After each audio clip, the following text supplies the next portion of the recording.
Il y a des gens qui ne se reconnaissent pas dans le slogan qui consiste à dire hey, les blancs, la vie des noirs compte. Nous, on respecte tout le monde, mais le blanc n'est pas un baromètre pour nous, pour qu'on puisse lui dire notre vie compte, s'il te plaît, respecte-nous.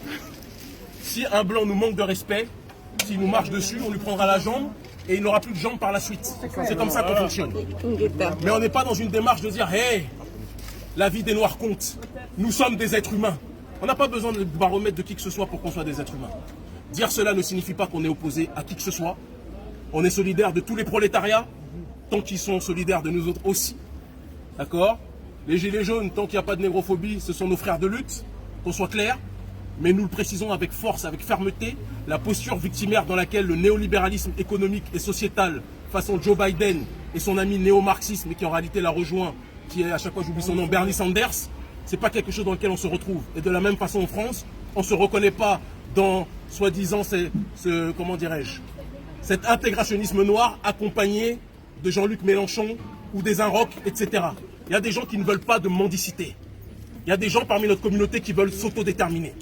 Il y a des gens parmi notre communauté qui vous disent les brutalités policières. Et ils étaient très nombreux aux manifestations, il ne faut pas qu'on se trompe. Tous ceux qui sont partis manifester n'étaient pas des mendiants. Beaucoup qui sont partis manifester ne sont pas venus en disant on veut ça parce qu'on veut être intégré. Ils sont venus manifester parce qu'ils disaient on en a marre de la brutalité policière. Mais que l'on soit clair, il y a des gens qui ne veulent pas une mendicité vis-à-vis de la France. Ce qu'on veut, on l'obtiendra. Certains veulent s'organiser en tant que communauté et qui ne sont dans aucune démarche de victimisation. C'est la démarche dans laquelle nous sommes. Nous prenons la solidarité économique, nous prenons la solidarité culturelle, nous prenons la solidarité politique et nous demandons à notre communauté de cesser d'être inspirée de manière aveugle par le Black Swag américain, alors qu'on s'appelle Bravo, bravo. Ni à SOS Racisme, ni au comité Adama Traoré et leurs actions. Qu'on soit clair, SOS Racisme, je sais même pas c'est quoi à part sur Wikipédia. Ça c'est le premier point. Ensuite, pour ce qui est de comité Adama, aucun média ne nous divisera. Assa, c'est ma sœur. Je l'aime en tant que sœur. Qu'on soit clair dessus. Maintenant, bien que Assa soit ma sœur, son entourage, tout ça, c'est un entourage dans lequel je me reconnais moins. Parce que quand je parle de la souffrance noire, j'ai pas envie de parler de ça avec la France insoumise. Quand je parle de la souffrance noire, je ne parle pas de ça non plus avec Valeurs Actuelles. Ce n'est pas le cas d'Assa, bien évidemment. Et je l'ai dit tout à l'heure en conférence de presse, je le redis ici. Nous ne sommes ni de gauche ni de droite, ni d'extrême gauche façon Mélenchon, ni d'extrême droite façon Soral. Nous sommes des afro-descendants et nous nous battons pour l'autodétermination. Du déboulonnement de certaines statues maintenant en France qui interviennent. Ça dépend de quelle France vous parlez. Si vous parlez des Antilles, on valide à 1000%. Parce que, comment il s'appelle, Schulcher, il n'a rien à faire là. Schulcher, il est arrivé après là, c'est le médecin après la mort. Il est arrivé quand les nègres marrons se sont rebellés. Et il est venu greffer son nom en disant c'est lui qui a fait la justice. C'était un négrophobe. C'était un négrophobe et ce n'est pas notre ami. On n'est pas concerné par lui. Mais non, on va être très clair aussi. Nous, on ne cherche pas à forcer les autres à transformer leurs héros en bourreaux. Colbert qui est devant votre statue, qui est devant votre Assemblée nationale, c'est votre héros à vous. Si vous voulez le garder, à la limite, j'ai envie de dire que c'est un avantage pour notre population. Parce que ça va nous permettre de nous rappeler chaque jour que cette République a pour héros des gens qui ont esclavagisé ou qui ont contribué à l'esclavage de notre peuple. Ouais, bravo. Vous attendez quelque chose de la part du gouvernement de la République? J'attends rien d'eux, on n'a jamais rien attendu d'eux. Maintenant, on est une génération qui a décidé de se servir partout, en Afrique, dans les Caraïbes. Et la diaspora ici s'organisera aussi en tant que communauté et va se servir que vous le vouliez ou pas. Quand je dis vous, je ne parle pas de vous, vous êtes très sympathique. Je parle de l'oligarchie française de manière. Voilà. C'est moi qui vous remercie. Oui. Ça viendra tôt ou tard. Mais sans Macky Sall si possible. C'est ça.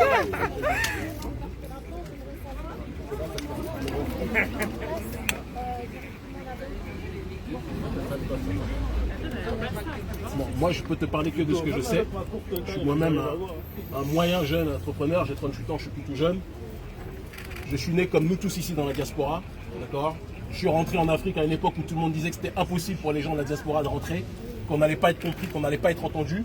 Je constate une chose, on est à l'heure actuelle la mouvance politique qui réunit le plus de gens sur le continent en Afrique francophone sur les questions relatives à la souveraineté de manière ferme. Donc ceux qui nous découragent et qui vous poussent à croire que rien n'est possible pour le retour sont des gens qui mentent. Si on a été capable de s'intégrer en France, on est capable de s'intégrer dans les Caraïbes ou en Afrique. Tout à fait, Et ça, c'est je pense vrai. qu'il faut qu'on soit clair. C'est vrai, c'est bien.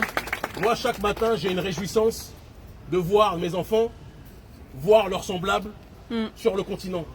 Ma fille aînée ne se lève pas en se disant « Papa, j'ai vécu le racisme aujourd'hui. C'est une victoire pour moi. » Et je n'ai pas envie, et c'est ce que nous disons aux médias, je n'ai pas envie de forcer les autres à nous aimer. Ils ne sont pas notre baromètre. C'est nous qui devons changer, pas les autres. On doit arrêter de forcer, parce que tant qu'on reste dans cette posture victimaire, on arrange ceux qui nous instrumentalisent pour leurs propres objectifs. Tout à fait. Il faut qu'on agisse sans parrain. Et le jour où on fera ça, vous allez voir que la gauche et l'extrême gauche vont se sentir très orphelines. Les inrecuptibles n'auront plus de personnes comme nous à mettre dans couverture de leur bazar. D'accord? Et on pourra agir pour nous-mêmes. Moi, j'ai pas envie de prôner dans le cinéma français, oh, s'il vous plaît, une place dans le cinéma français. J'ai envie qu'on prenne notre propre cinéma.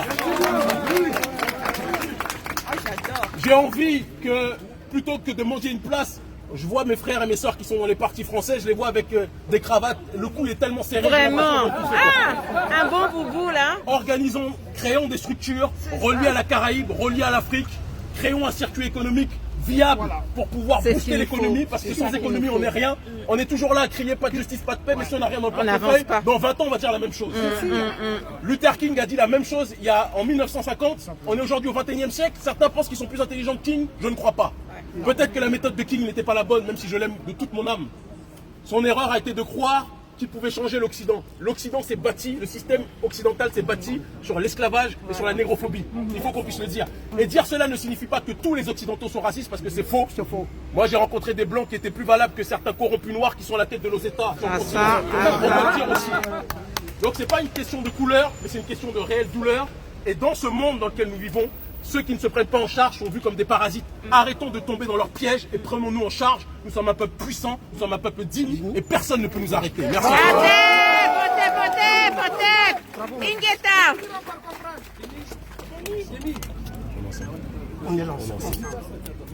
Je vous demande à chacun d'entre vous de vous tenir mobilisés, puisque le gouvernement français a fait l'erreur de me laisser rentrer. Oula, ça va chauffer. Peut-être qu'en été, il y aura peut-être quelques balades à certains endroits à suivre. Ah. Merci infiniment. Ouais. On est ensemble. On est ensemble. Je remets ce livre. Pardon. Je me souviens de toi. C'est pour le trafic d'organes en France, parce que la valeur du noir, elle va bien plus loin qu'on peut le penser. Bien sûr. Le trafic d'organes, cette affaire le prouve. Aujourd'hui, on sait que le trafic d'organes, avec l'école Descartes, est prouvé. En page 201, quand je parle du trafic d'organes, je demande est-ce qu'ils ont autorisé les médecins à faire leur marché macabre sur les victimes des attentats? Oui. La réponse est en page 201 avec le petit Yanis, auquel on a dépouillé ses organes à l'âge de 3 ans, mort dans les bras de sa maman. Et donc ce livre, je te l'offre. Merci mon frère. Parce qu'il démontre non seulement la corruption au niveau judiciaire, la façon dont ils s'entendent pour se servir dans la communauté noire. Et récemment avec le Covid, beaucoup de Noirs dans le 93. Ouais, ça c'est vrai. Il y a eu du trafic à fond.